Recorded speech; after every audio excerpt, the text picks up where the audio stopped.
Today we're going to install the third light housing on this 2012 Ford F-150.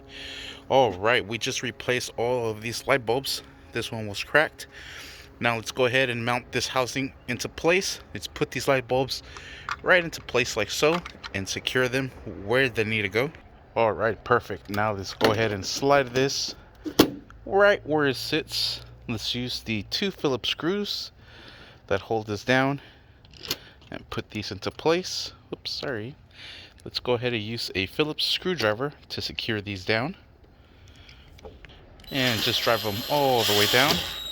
Perfect. Not too tight. It is a little fragile plastic. Perfect. Just to hold it into place, and there it is. Sweet. And that is how you install the third light. You could put some sort of like a silicone type deal base, like a sealant to prevent water to going in there.